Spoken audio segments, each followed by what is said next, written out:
Hello students, so here's Meenakshi Thakur from Gyandeep Tutorials and you are learning maths with Meenakshi ma'am. So let's move forward with the word problems of exercise 3.2 and this is part 5 video. ठीक है, अब तक हम इस exercise के 4 word problems समझ चुके हैं. अगर आपने अब तक वो वीडियोस नहीं देखे हैं तो लिंक डिस्क्रिप्शन में दिए हैं, जाइए देखिए और डिफिकल्ट सम्स को इजीएस्ट मैनर में सॉल्व कर लीजिए. ठीक है, चलिए बिना टाइम वेस्ट करते हुए इस सम को समझते हैं in the most easiest manner.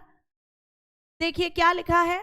The fraction become 9/11 if 2 is added to both numerator and the denominator. Fraction 9/11 हो जाएगा अगर आप न्यूमरेटर में 2 और डिनोमिनेटर में भी 2 ऐड कर दोगे तो. पहली बात, ये न्यूमरेटर और डिनोमिनेटर क्या होता है भाई? जब हम फ्रैक्शन लिखते हैं, देखो आपने छोटी क्लासेस में सीखा होगा. फॉर एग्जांपल मैंने ये एक फ्रैक्शन लिखा तो जो ऊपर वाला है दैट इज व्हाट न्यूमरेटर, जो नीचे वाला है दैट इज व्हाट डिनोमिनेटर. इन्होंने बोला है कि आप न्यूमरेटर और डिनोमिनेटर के साथ 2 प्लस करो तो 9/11 आंसर आएगा. बात ये आती है न्यूमरेटर है क्या जो 2 प्लस करूं? पता नहीं, डिनोमिनेटर भी नहीं पता, कुछ दिया है थोड़ी ना था. तो हम एक काम करते हैं, सबसे पहले न्यूमरेटर और डिनोमिनेटर को x और y अज्यूम कर लेते हैं.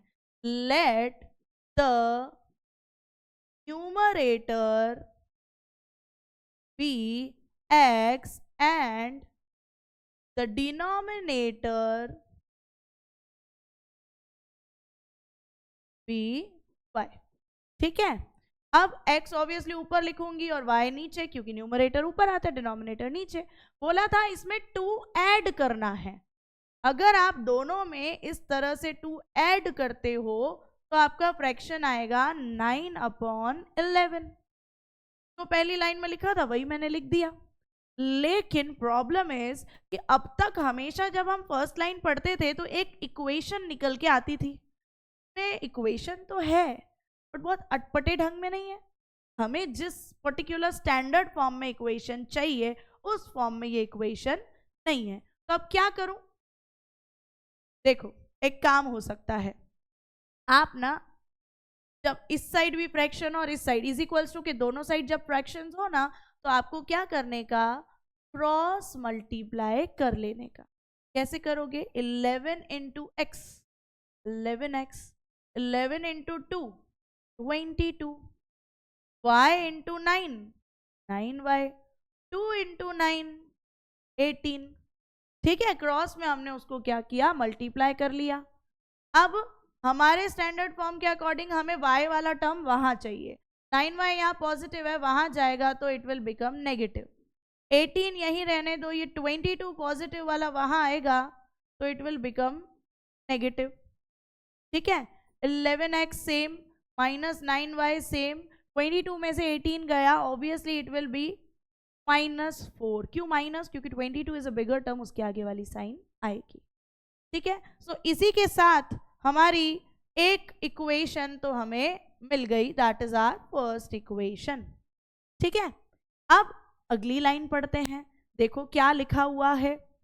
If 3 is added to both the numerator and the denominator.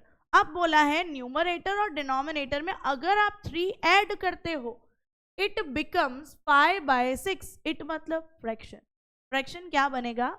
5/6. देखो न्यूमरेटर क्या था x, डिनोमिनेटर क्या था y. बोला है if 3 is added to both, दोनों में क्या ऐड करना है? 3. तो आपका फ्रैक्शन क्या आएगा? 5/6. ठीक है, फिर से सेम कहानी करूं, दोनों साइड फ्रैक्शन है, cross multiply. 6 into x 6x, 6 into 3 18, y into 5 5y, 3 into 5 18. चलो 6x यहीं पे, 5y वहां जाएगा, क्या होगा? इज इक्वल्स टू के दूसरी साइड जाके नेगेटिव, क्योंकि यहाँ पॉजिटिव था तो दूसरी साइड जाके नेगेटिव होगा.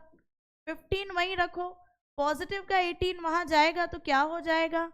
नेगेटिव का 18. 6x minus 5y is equals to 18 minus 15, it will become 3, but sign minus because 18 is a bigger term, तो उसी की साइन लगेगी. So finally we got the second equation also. दो equations हमें मिल गई. अब हमें क्या करना है भाई, हमें इन्हें सॉल्व करना है, x और y निकालना है. तो ही तो देखो लास्ट में क्या लिखा है, फाइंड द फ्रैक्शन. फ्रैक्शन निकालने के लिए x और y पता होगा तभी तो ऊपर नीचे लिख के फ्रैक्शन बता दूंगी, है ना. अब बात आती है कैसे सॉल्व करना है. By substitution method. Substitution method का स्टेप 1 इज छेड़खानी करना. चलो कौन सी इक्वेशन से करें छेड़खानी इस बार, फर्स्ट से करते हैं, ठीक है. First equation was 11x. चलो मैं यहाँ लिख देती हूँ आपकी first equation. 11x minus 9y is equals to -4. ठीक है, इक्वेशन मैंने लिख दी. अब -9y वहां जाएगा तो इट विल बिकम पॉजिटिव का 9y. 11 यहाँ मल्टीप्लाई में है, वहां जाएगा तो ऑब्वियसली वो क्या होगा, डिवाइड में चला जाएगा, है ना. x की वैल्यू मिल गई in terms of y due to our छेड़खानी. अब क्या करना है स्टेप 2 में, जिस इक्वेशन से छेड़खानी नहीं की है उस इक्वेशन को उठाओ. कौन सी इक्वेशन थी, सेकेंड इक्वेशन जिससे हमने अब तक कोई छेड़खानी नहीं की है. चलो इसे उठा लेते हैं. लिखो 6x minus 5y is equals to -3. ठीक है, और इसके x की जगह पे, इस इक्वेशन में x की जगह पे अपन क्या करेंगे, जो वैल्यू निकाली थी वो प्लॉट कर देंगे. लेकिन प्लॉट करने के पहले क्या करना है, स्टेटमेंट लिखनी है. तो बिना भूले स्टेटमेंट लिख देते हैं. Substituting x is equals to -4 plus 9y upon 11 in equation 2.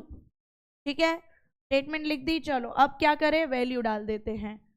6x की जगह I will write -4 plus 9y upon 11 minus 5y is equals to -3. 6 और 11 कोई कॉमन टेबल में आते हैं क्या, ऑब्वियसली नॉट. तो कट तो नहीं होगा. अब फिर क्या करूं, 6 अंदर ब्रैकेट से multiply. 6 into -4 -24. 6 into 9 54. y will be same, 11 will be same, -5 will be same and is equals to -3 will be same. ठीक है, अब क्या करें, चलो इसके नीचे कुछ नहीं तो 1. 11 और 1 का एलसीएम लेना पड़ेगा, फ्रैक्शन है दोनों. तो 11 और 1 का एलसीएम विल बी 11. यहाँ इंटू 11 रूल है, ऊपर भी into 11. -24 plus 54y minus 5 into 11 55y whole के नीचे 11 will be common is equals to -3. अब देखो -24 सेम, प्लस माइनस माइनस, दोनों ही y वाले हैं ना. हाँ, तो सॉल्व कर दो. प्लस माइनस माइनस, 55 में से 54 गया तो क्या बचेगा, 1y. अब y लिखूंगी 1y एक ही बात है. 11 डिवाइड में है, वहां जाएगा तो क्या होगा, मल्टीप्लाई. -3 इंटू 11 -33. ठीक है, चलो अब देखो ये जो -24 है वो हम ले लेते हैं दूसरी साइड पे. तो -y यहीं पे, -33 भी सेम, खाली 24 यहाँ से नेगेटिव से वहां जाके क्या हो गया, positive. -y is equal to minus plus minus. 33 में से 24 आप माइनस करेंगे तो क्या आएगा, 9. साइन क्या रहेगी, माइनस, क्योंकि 33 इज अ बिगर टर्म. अब यहाँ भी माइनस, यहाँ भी माइनस, तो कट इज इक्वल्स टू के दोनों साइड अगर दोनों टर्म्स में माइनस आए तो माइनस कट हो जाएगा. y की वैल्यू क्या आ गई, 9. ठीक है, y की वैल्यू मिल गई, मतलब डिनोमिनेटर मिल चुका है. अब क्या निकालना है हमें, न्यूमरेटर. अब न्यूमरेटर निकालने के लिए क्या करना है, अरे कुछ ज्यादा नहीं करना है बाबा. हमने ऑलरेडी x की वैल्यू y के टर्म्स में निकाली हुई है, y मिल चुका है, तो x की वैल्यू निकालना क्या ही बड़ी बात है. चलो x is equals to -4 plus 9y upon 11. Statement आप लिख लीजिएगा. अब तो आपको पता चल गया कैसे लिखनी है स्टेटमेंट, है ना.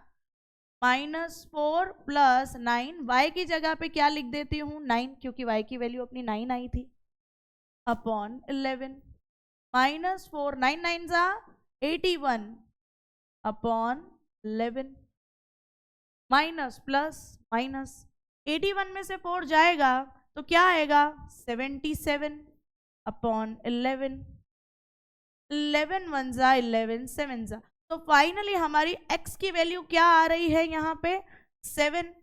x मिल गया, y मिल गया, तो बस मोस्ट ऑफ काम तो हो चुका, खाली एक लास्ट स्टेटमेंट ही तो लिखनी है, बोला था फ्रैक्शन बताना।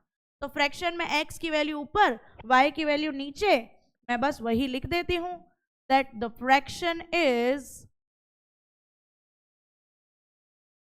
7 upon 9। हो गया मेरा काम, ठीक है।